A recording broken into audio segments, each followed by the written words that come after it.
Hey there, and welcome back. You're listening to Imperfect Marketing right now. I'm your host, Kendra Corman, and I am here with my new monthly Imperfect Marketing brief. In January of 2025, I decided to take my podcast down to once a week from twice a week to really free up and open up some time for me to do more experimentation, get things done, overall, just get more sleep.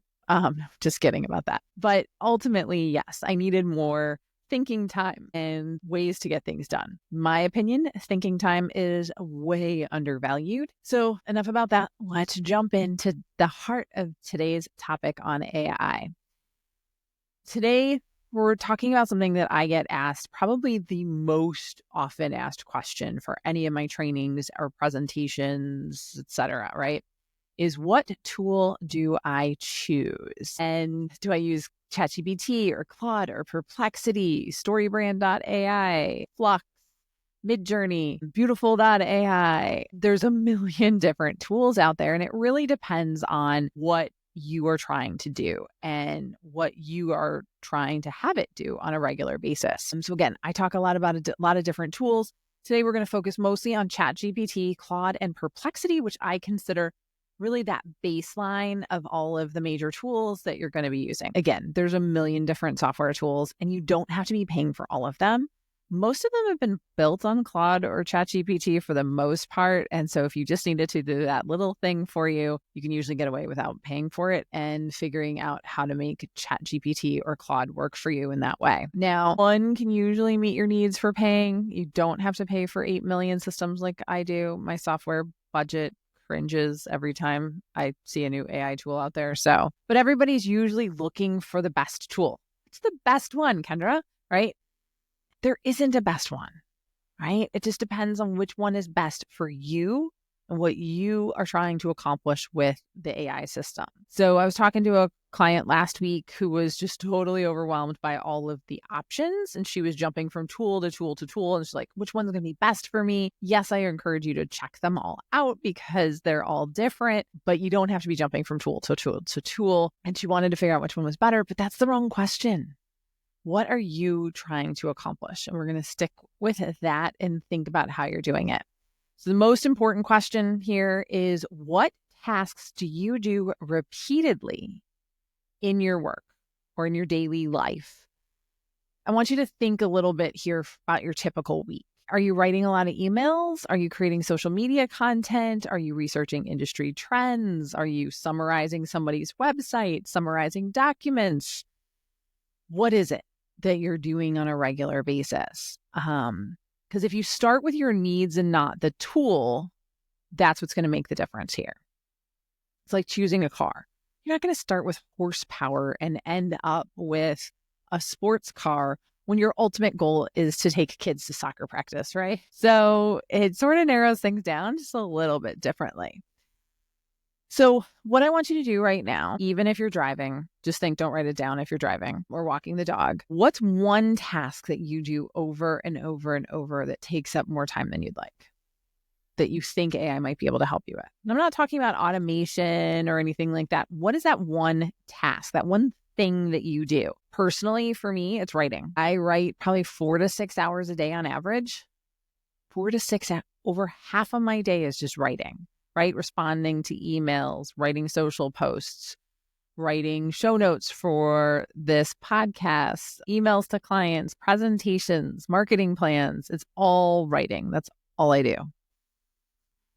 So with AI assisting me, okay, with the drafts, notice my keyword there is assisting, not creating, because I believe in AI assisted content, not AI created content. But with AI assisting me with the first drafts, I'm saving about 2 to 3 hours a day. Just on most of my writing. That's half the time. 50% less time is being spent on writing those drafts. And then I spend the rest of the time just on editing and prompting. Now, it didn't become free time, unfortunately, because that would be crazy. I actually used it to get more things done in less time. So let's jump in. So you know what you want to do, right? You know what thing you spend most of your time on. that you'd really like to streamline. Again, whether it's research or writing or summarizing or brainstorming questions, whatever that happens to be, that's going to help you pick the tool that you need.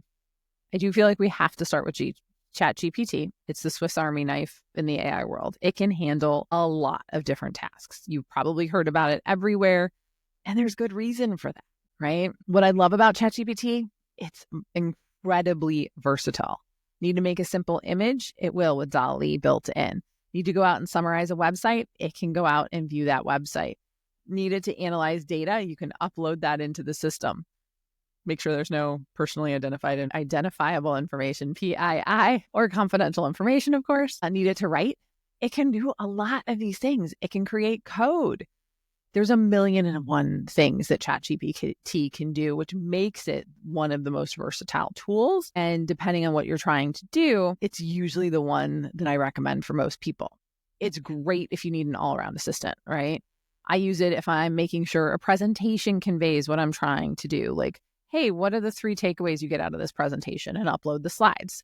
It's not getting what I wanted it to get, then I probably need to do some editing. And if I needed to review a website or to summarize information or a flyer for me, all that type of stuff and more.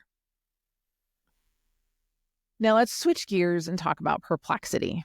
If ChatGPT is the Swiss Army knife, Perplexity is like having a research assistant in your pocket, and it is amazing. It searches the internet in real time and gives you current, accurate information with sources. Let me say that again, with sources. It's got little footnote bubble numbers that will take you to that original source where it got the information, so you can make sure that it's not hallucinating or making anything up along the way.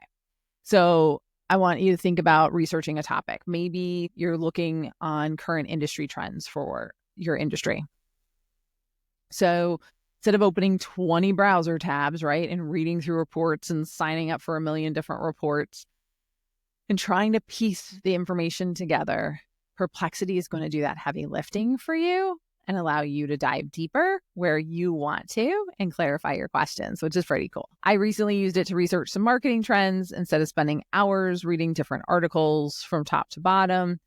It gave me an overview in minutes. I love using it for how-tos. Like, I forgot how to do something in Premiere Pro, and I said, how do I change the volume on this? And it's like, here are the 4 ways that you can change volume. Step-by-step instructions. So I didn't have to watch any YouTube videos. I didn't have to jump in and start reading things to find the step that I needed.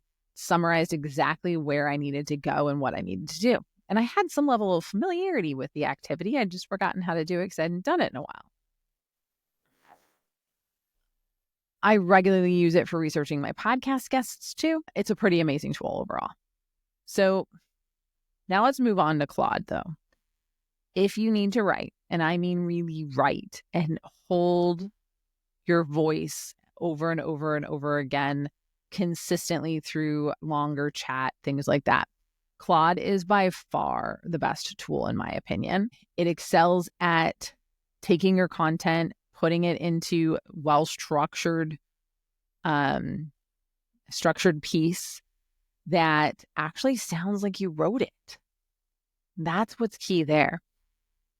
It's not just stringing words together. Its output is a lot cleaner and crisper than anything I get out of ChatGPT or Perplexity. It makes sense. It flows. Still needs some editing, don't get me wrong. But again, consistent, great content over and over again. So how do you choose? I want you to start by asking yourself these questions. What's taking up most of your time right now?